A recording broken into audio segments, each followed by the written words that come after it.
श्री शिवाय नमस्तुभ्यम। हर हर महादेव। आप सभी का स्वागत है हमारे यूट्यूब चैनल रंजना कुमारी ऑफिशियल में। संतान प्राप्ति की कामना रखने वाले हर निसंतान दंपत्ति के लिए छठ पूजा का जो पर्व होता है वह विशेष रूप से मायने रखता है। छठ पर्व जो है कि लोक आस्था का पर्व होता है। छठ पर्व जो कि प्रकृति का पर्व होता है। और छठ पर्व जिस दिन सूर्य भगवान और छठी मैया की विशेष पूजन अर्चना की जाती है। जो महिलाएं होती हैं वह 4 दिनों तक इस दिन जो है निर्जल व्रत रखने का विधान है। छठ पर्व जो है कि काफ़ी शुभ दिन माना जाता है। ऐसी मान्यता है कि अगर आप संतान सुख से वंचित हैं, संतान की प्राप्ति चाहते हैं या फिर आपकी पुत्र प्राप्ति की चाह है जो काफ़ी दिनों से पूरी नहीं हो रही है, तो ऐसे में आप छठ पर्व के दिन छठी मैया के लिए व्रत जरूर रखें। जब हम घर में जो है कि शिशु जन्म लेता है तो छठी मैया की पूजा की जाती है। छठी मैया ही होती है जो गर्भ में शिशु की देखभाल करती है। ऐसे में छठी मैया का विशेष उपाय, छठी मैया का विशेष पूजन जो है वो निसंतान दंपतियों के लिए वरदान माना जाता है। तो आप भी अगर संतान संबंधी जो है परेशानी से जूझ रहे हैं, महिलाएं हैं जिनको शादी को कई साल हो गया है और आप मात्र के सुख से वंचित हैं, तो ऐसे में छठ पर्व आने ही वाला है और छठ पर्व के दिन आप उपाय ज़रूर करें। मैं आपको इस वीडियो में बहुत ही साधारण सा और बहुत ही अचूक उपाय बताऊंगी। अगर आप छठ पर्व के दिन यह उपाय कर लेते हैं तो निश्चित ही संतान प्राप्ति में आ रही सारी बाधाएं दूर हो जाती हैं। छठ पर्व जो है कि विशेषकर झारखंड, उत्तर प्रदेश और बिहार राज्यों में मनाया जाता है। छठ पर्व जो होता है वह काफ़ी पवित्र व्रत माना जाता है। हाँ, छठ पर्व जो है वह कठिन जरूर होता है। छठ का जो व्रत होता है, छठी मैया के नाम सूर्य से भगवान के लिए जो व्रत रखा जाता है वह बहुत ही कठिन व्रत होता है। लेकिन इसमें अगर आप पूरी आस्था के साथ उपाय कर लेते हैं तो आपकी मनोकामना बहुत जल्दी पूरी हो जाती है। जो भी निसंतान दंपत्ति है, अगर वह जैसे पहली बार छठ माता के लिए उपाय करना चाहते हैं तो ज़रूरी नहीं है कि आप व्रती रखें, आप सिर्फ उपाय भी कर सकते हैं। और जिस तरीके से एक व्रती जो है उपाय व्रती जो है पूजा करता है, व्रती सारी चीज़ों को नियमों को अपनाता है, तो आपको सिर्फ नियम अपनाने हैं और उपाय करना है। व्रत आप जब रख सकते हैं जब आपकी मनोकामना पूरी हो जाए। छठ मैया से आप प्रार्थना करें कि जल्दी से जल्दी आपके घर में खुशियों का आगमन हो। संतान सुख से अगर आप वंचित हैं तो छठ पर्व के दिन छठी मैया के लिए उपाय जरूर करें। आपको बता दें कि 2025 में जो छठ पर्व है वो 25 अक्टूबर से शुरू होगा और 28 अक्टूबर को जो है समाप्त होगा। तो 4 दिनों तक, 4 दिवसीय यह जो दिन है होते हैं वो दिन इतने पवित्र होते हैं कि इन दिनों में इतनी ज़्यादा शक्ति होती है कि इस दिन अगर आप विशेष रूप से छठी मैया के लिए, सूर्य भगवान के लिए आप उपाय करेंगे तो आपकी मनोकामना बहुत जल्दी पूरी होगी। तो किस तरीके से आप उपाय करेंगे, किस तरीके से अगर आप व्रत रखना चाहते हैं तो वह रखेंगे, क्या नियम अपनाएंगे, जो महिलाएं हैं अगर वह व्रत नहीं रखती हैं तो वह किस तरीके से उपाय करेंगे, इसकी संपूर्ण जानकारी आपको इस वीडियो में दी जाएगी। लेकिन आगे वीडियो शुरू करने से पहले हमेशा की तरह आपसे मेरा विनम्र निवेदन है कि अगर आप अभी तक आपने मेरा चैनल सब्सक्राइब नहीं किया है और हमारे वीडियो को लाइक नहीं किया है तो प्लीज़ वीडियो को लाइक और चैनल को सब्सक्राइब ज़रूर कर दीजिए।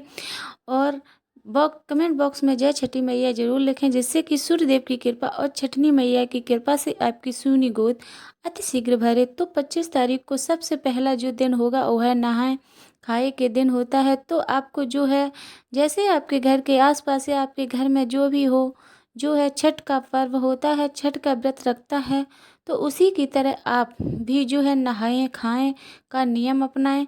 इसके साथ ही इस दिन जो है नहाए खाए के दिन से ही सात्विक भोजन आपको ग्रहण करना होता है। प्याज लहसुन का आपको 4 दिनों तक परहेज करना होता है। तो आप जिस दिन नहाए खाएं वो यानी कि 25 तारीख को भी आपको जो है बिना प्याज लहसुन के सात्विक भोजन ही ग्रहण करना होगा। तो चाहे आप व्रत रखें फिर ना रखें, इसके साथ ही जो अगला दिन होगा उस दिन खरना होता है।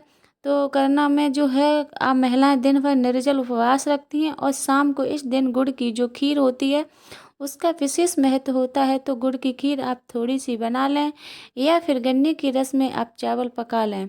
और यह जो भोग होता है गुड़ की खीर का वो सूर्यदेव को चढ़ाया जाता है, छठी मैया को चढ़ाया जाता है, इसका विशेष महत्व होता है।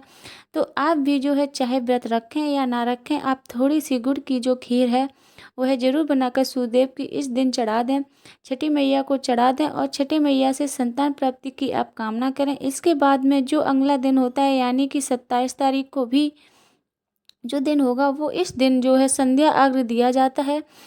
इस इस सूर्य में भगवान को जो डूबते हुए सूर्य भगवान होते हैं, सूर्यास्त के समय सूर्य भगवान को अर्घ्य दिया जाता है। और इसमें एक विशेष जो है उपाय आप कर सकते हैं, जो भी महिलाएं हैं या फिर जो भी पुरुष हैं वह भी उपाय कर सकते हैं कि आप जो है इस दिन अपने घर से जहाँ भी घाट हो यानी कि जहाँ पर सूर्य भगवान को अर्घ्य देने जाएंगे वहाँ पर दंडवत अगर होकर जाते हैं तो इससे मनोकामना पूरी बहुत जल्दी हो जाती है।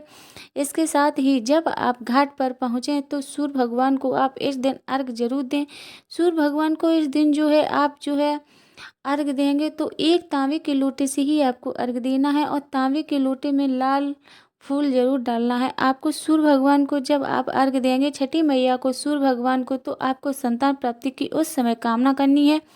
और इसके साथ ही आपको जो है सूर्य भगवान को मंत्रों का जाप करना है और आप जो है मंत्रों का जाप करेंगे वह आप रुद्राक्ष की माला से अगर करेंगे तो यह काफ़ी शुभ माना जाता है। ओम भास्कराय नमः, ओम सूर्य देवताय नमः, या आप गायत्री मंत्र का भी जाप कर सकते हैं। सूर्य भगवान को आप अर्घ्य दें, ऐसा करना काफ़ी शुभ माना जाता है। इसके साथ ही आप जो है इस दिन जो है सूर्य भगवान के लिए जो भी उपाय महिलाएं जो व्रत करती हैं, जैसे कि नई ढाल है, नया सोफ़ा लिया जाता है, तो वह उपाय आपको भी करना है। नई नई चीज़ें जो भी हैं सूर्य भगवान को चढ़ाई जाती हैं वह आप ज़रूर खरीदें। इसके साथ ही सूर्य से दिन जो है बहते हुए जल में आप एक छोटा सा उपाय जरूर करें। तांबे का या जो आपके सिक्का ले लें या फिर तांबे का आपके पास कोई भी टुकड़ा हो तो आप ले लें और बहते हुए जल में अपनी मनोकामना के साथ में यह टुकड़ा प्रवाहित कर दें। इससे सूर्य ग्रह मजबूत होता है और वंश की वृद्धि होती है। ऐसा मतलब जो है अगर सूर्य ग्रह आपको आप बहुत मजबूत कर लेते हैं तो अन्य ग्रह भी जो हैं जिनकी अशुभ स्थिति होती है वो उनका प्रभाव भी धीरे धीरे समाप्त हो जाता है। सूर्य ग्रह आप अगर आपकी कुंडली में मजबूत है तो आपके घर में बच्चों की कभी भी कमी नहीं होती है। जो भी निसंतान दंपति हों उन्हें सूर्य भगवान को जो रोजाना अर्घ्य देना चाहिए और छठ पर्व के दिन आप संध्या काल में अर्घ्य जरूर दें। इसके साथ ही आपको जो है बहते हुए जल में एक छोटा सा उपाय जरूर करना है कि आप एक लाल कलर के कपड़े में लाल कलर का आपको एक कपड़ा लेना है, रूमाल के बराबर आप छोटा सा कपड़ा ले सकते हो। उसमें आपको थोड़े से अक्षत रखना है और थोड़ा सा गुड़ रखकर एक पोटली बना लें और इसको आप बहते हुए जल में प्रवाहित कर दें। जब आप इस पोटली को प्रवाहित करेंगे तो सबसे पहले आप छठी मैया का ध्यान करें। सूर्य भगवान को आपको जो है ध्यान करना है और आपको संतान प्राप्ति, पुत्र प्राप्ति के लिए छठी मैया से आपको प्रार्थना करनी है और आपको बोलना है कि अगर मेरी भी संतान होगी और स्वस्थ संतान होगी तो उसके तो मैं भी जो है अगले साल में छठ माता का व्रत रखूँगी। जो इस तरीके से आप जो है बहुत ही जल्द इस पुतली को प्रवाहित कर दें। ऐसे करने से संतान प्राप्ति में आ रही सारी बाधाएं दूर हो जाती हैं और आपकी कुंडली में अगर संतान प्राप्ति योग्य है लेकिन बन नहीं पा रहा है तो वह उसी क्षण से बनना शुरू हो जाता है।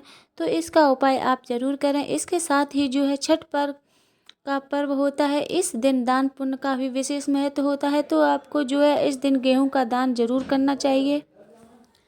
आप एक लाल कलर का कपड़ा लेकर उसमें गेहूं रखकर आप किसी भी गरीब ब्राह्मण को दान जरूर करें। आपके घर में आसपास जो भी गरीब बच्चे हैं आप उनको उस दिन जो है अन्न का दान कर सकते हैं। गरीब जो बच्चे होते हैं उनको आप वस्त्र दान कर सकते हैं, लाल कलर के फल दान कर सकते हैं। जो भी सूर्य ग्रह के संबंधित चीज़ें होती हैं अगर आप इस दिन दान करते हैं तो आपका सूर्य ग्रह बहुत मजबूत हो जाता है। इसके साथ ही जो है अगला दिन यानी कि 28 तारीख को जो है यह उगते हुए सूर्य को अर्घ्य दिया जाता है और व्रत का पारण किया जाता है। तो आपको भी उगते हुए सूर्य को अर्घ्य देकर पुनः संतान प्राप्ति, पुत्र प्राप्ति की कामना सूर्य भगवान से करनी है।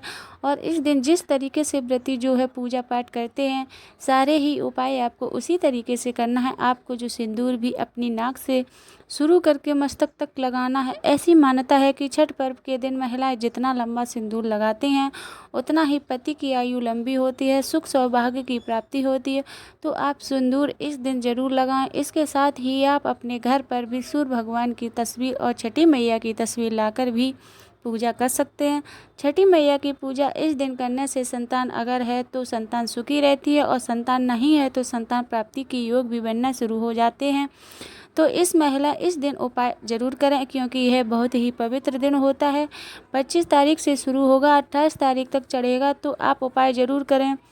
व्रत रख सकते हैं तो ज़रूर रखें, और अगर पूरे हो जाते हैं, संतान सुख है, तब आप जो है मनोकामना शुरुआत कर सकते हैं। आप सिर्फ अभी इस टाइम पे उपाय ही कर लीजिए। उपाय करने से भी छठी मैया की कृपा पर आप पर होगी, और छठी मैया जो प्रसन्न हो जाती हैं तो संतान प्राप्ति के योग उसी क्षण से बनने शुरू हो जाते हैं। तो इसके साथ ही आपको बता दें कि 28 तारीख को जो उगते हुए सूर्य को आप अर्घ देंगे, उसका जो समय होगा वह 6:30 पर होगा। 6:30 पर आपको सूर्य भगवान को अर्घ देना है, व्रत का पारण करना है। तो उपाय ज़रूर करें, संतान सुख अवश्य ही प्राप्त होगा, और हमेशा ही जो है आपकी संतान होगी वह सुखी होगी, दीर्घायु होगी, बुद्धिमान होगी। तो छठ मैया का पर्व आने ही वाला है, मौका आपको छोड़ना नहीं है। हर निसंतान दंपतियों को यह उपाय करना जरूरी है। तो कल फिर मिलती हूँ नई वीडियो नए उपाय के साथ। जब तक के लिए छठी मैया ओम सूर्य देवताय नमः। श्री शिवाय नमस्तुभ्यं।